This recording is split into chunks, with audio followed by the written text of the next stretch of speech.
Williams, I'm talking about now, Kayla Williams, has written 2 books about her experiences both in Iraq and then coming home, and dealing with PTSD and living with her fellow veteran and now PTSD fellow sufferer husband. And her second book, the first book was a huge hit. I mean, everybody talked about it. Everybody, if you were interested in the war, you pretty much had to read it. It was an important book, and partly it was important partly because she's bright and competitive, and because she wanted to do this and so on, and also because she's attractive to men, and she's blonde, and people are like, "Whoa, this is poster girl for the army." And since Jessica Lynch wouldn't play that role, I mean, which I think was really smart of her. So remember, Jessica Lynch was the one who, she was taken prisoner, quote unquote, by the Iraqis. She was shot, or I can't remember what happened. She was in a car, basically in a truck accident, and then they took care of her, and then they were like, then the troops rolled in to, save her from the horrendous Iraqis. Turned out they were trying to give her treatment, and they actually did treat her well. But anyway, she didn't roll on them. She didn't rat them out. She didn't say, "Oh, these are bad people." She's like, "No, they treated me really well." And so I have to hand it to Lynch. She did not become a puppet of the military, and she easily could have been.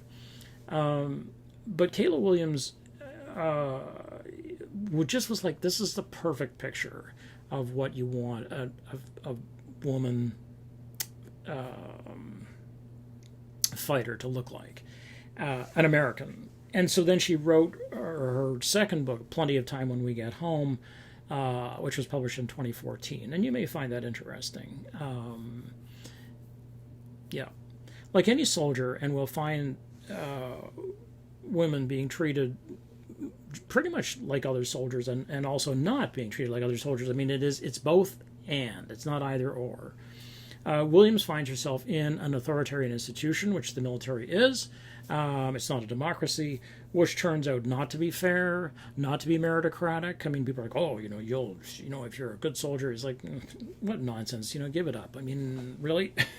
The best don't necessarily rise to the top. The military is an intensely political institution, just like any institution that has people anywhere. Have you been in a job where you felt that you were passed over, even though you were the best person for the job? Well, guess what? Military is just like that. And she says, everything I thought I knew about what it be like, it turned out to be wrong, not reality. On page 15. I have included very specific parts of her story, so you have to know that I'm pulling from a whole book here. So remember that. And particularly her dealings with a clearly incompetent female sergeant who nearly gets her killed, and she focuses on this person on page 103. And I've pulled that out because it's a good picture of just sort of how the military can get you killed without, and people are like, "Oh, what a shame. Oh well." For what seems like the 100th time since we've been in country, I ask myself, how do people like SSG, so Staff Sergeant, or it would be Senior Sergeant Moss, survive in the world? Or let's put it another way, how am I going to survive working with this woman? So this is page 103. And this is really the question that you'll confront. If you can imagine sort of the people being in a dumb job, like, I don't know, working in a warehouse or something like that. It's just a job. You just do it. You're like, oh, okay, I got to do this. And your coworkers are fine, but there's somebody who runs the place, runs the crew, let's say, that you're on, and they're stupid. They're dumb. And everybody else gets things before they do. But somehow they got promoted. They've been there longer. The boss knows them, whatever it is, they run the show, and they get things last. So you're like, so somebody says, "Oh, this is the new way of doing things." You're like, "Oh, okay," and everybody gets it. And then this person says, "Oh, so does that mean we have to do this?" You're like, "Yeah." And they're like, "When we have to wear these jackets, which will make us more safer." And they're like, "No, we don't have to wear these." Yes, this is the new policy. We have to wear these jackets. Well, can you imagine that person having a weapon, and then saying to you, "Hey, you should run into this house where people are getting shot. Go help them." And you're like, "What?"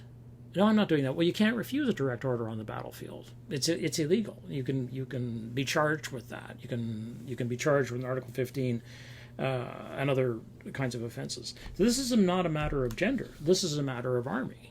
Right? It's just that here's an army in all its typical form. Here's an NCO, a non-commissioned officer, or an officer who can get you killed because they don't understand what's going on, or they don't care what's going on, or they don't like you. Stupid people giving orders driven by their ego can be enormously dangerous, wherever it might be. And in this case, we might consider, for instance, fragging in the context of Vietnam.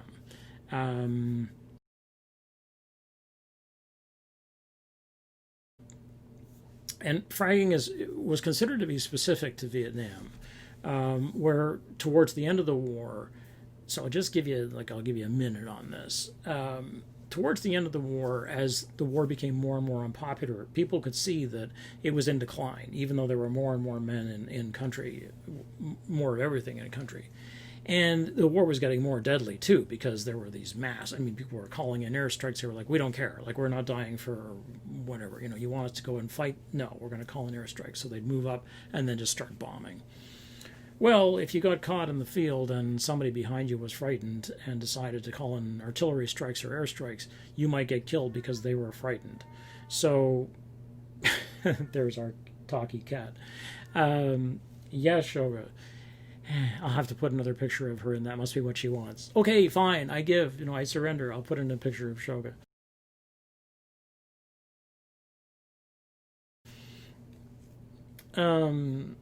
So if you had an officer in Vietnam who was putting you in danger too often, after a while they'd be like, one of the sergeants might approach the officer and say, this is not a good idea. But the officer wants to look good, and remember, they only have 6 months to make good. And so now, let's say it's 1970, and there's a drawdown, so the troops are being withdrawn. And here you've got an officer who's a lieutenant and really would like to be a colonel as soon as possible. It's like, well, how are you going to do that if you don't put your men in the field and you don't start fighting? Well, the men aren't interested in fighting. They want to survive. They want to survive the tour, the year they've got to be in Vietnam, and go home. In the case of the Marines, the 13 months they got to be in Vietnam and go home. So the officer starts to put you in danger. It's like, all right, well, we're not doing that.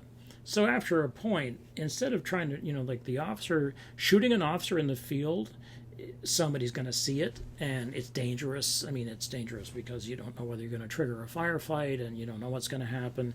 And somebody might, if you do it, somebody might roll on you and say, okay, well, it was, Purvis, he did the killing, and everybody else goes, yeah, it was Purvis. And so then Purvis gets sent to the stockade for killing an officer and spends 20 years in Leavenworth. That's not a pretty picture. So you don't want that to happen. So you want to have an apparently accidental death, which is untraceable. Well, the easiest thing to do is use a grenade. So the officers were quartered separately. Typically, there are the billeted officers' quarters, the BOQ, where the officers are, it's officer country, enlisted men. So enlisted men are whatever, 4 or 5 to a hooch or a tent. Or if it's a barracks, they might be 12 people in a barracks, something like that. Usually tents with floors that they built and so on, that kind of thing. But the officers might be 1 to an enclosure, basically, of whatever kind it is. Might be a tent, might be a small hut. Depends on how built up the base is.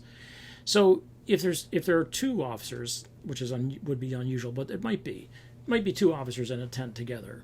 Then the one that you like, you'd take him out drinking that night. You'd take him to the local canteen, basically, and pay for his beer. Make sure that he didn't go in.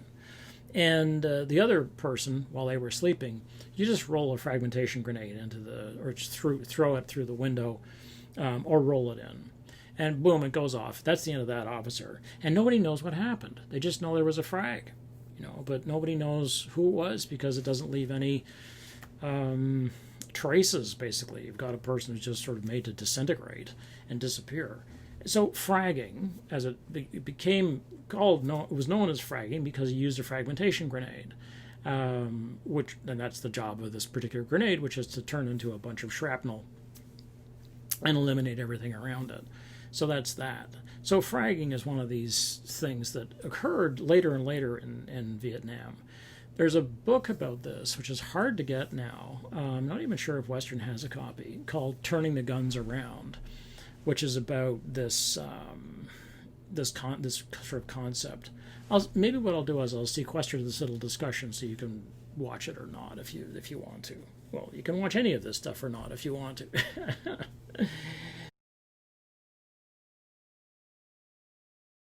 So I've also given us Homestead's writing about Little D with a big gun, because she's gung ho and she's as they say hoo-ah, as any guy. And the way that Homestead's book tells it, Dee knows that it, quote unquote, that if she joined the Marine Corps, she could stand out, excel. Being a gunner was a position DiCaprio fought for. This is Homestead 142. And even more for Homestead, she says, a career in the military offers men and women the chance to excel in ways they would not have in the civilian community. So, okay, that's one way of putting it. Before she even enlisted, DiCaprio had a feeling she was going to have a bright future in the Marine Corps. And contrary to popular belief, size doesn't matter. So they chose this is on page 153. I chose this because it's just so it's so rah about the military. I mean, this book is just, oh god, it's hard to read this stuff sometimes. Well, actually, all the time. I just find it very offensive. But here's the sort of deliberate, sort of call out to the it's like how big is your penis? But in this case, it's like, well, how big is the person? Size doesn't matter. Okay. So there's a huge amount of this kind of open support for the military as a way of life in the United States, and I just wanted you to see a little tiny piece of it. It's hard to believe the Pentagon didn't just commission this book. I mean, that's what it looks like to me. But on the other hand, remember what Ellul says about integration propaganda. This is integration propaganda. So let me show you a couple of clips at this point. Yeah, to give you a break. The first one is from John Sayles, Lone Star, and this is one of the most genius films of the 20th century. It comes 1996, century's nearly over, and here comes this film, which is overall just so smart about everything that it touches on. But at one of the stories, because Sayles usually does these sort of mosaics of how people are because everybody is seen relationally, and people are seen in relation to each other. And one of them is this relationship between this little enlisted person who is a screw up, basically, and the colonel who is has been given this base.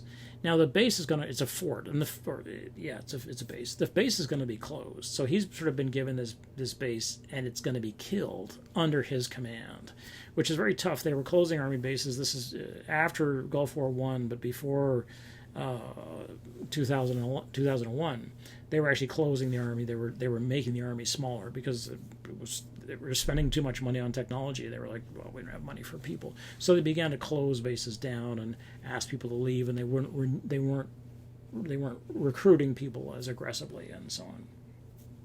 So that's what's going on here. The base is going to be closed, and the soldiers will be moved to other bases and redistributed and so on. And that's just military life. So in this case, though, we've got this young woman who is really lost and is just a screw up. And so the colonel, who is a very bright guy and is clearly ambitious, but he's not a bad human being, and he's beautifully played here. And this is sort of one of John Sayles. Joe Morton's one of John Sayles' key actors. He was in he stars in Brother from Another Planet, which is a much unseen, amazing, beautiful film about what it is to be other. Maybe they'll re-release it now that we've had this discussion again about Black Lives Matter. They've been mattering all along, but anyway, I know they haven't But anyway. So Joe Morton does a wonderful job. And so here's this discussion between them about basically what is valuable. Why does the Army make sense? And she says very clearly and very well, I mean, this is just beautifully written, this is the best deal they have, and they're letting us in on it. And so it's a wonderful comment about sort of like of all the things that the United States has done, it's let black people or people of color in on this deal, and this is the best. This is so what a commentary.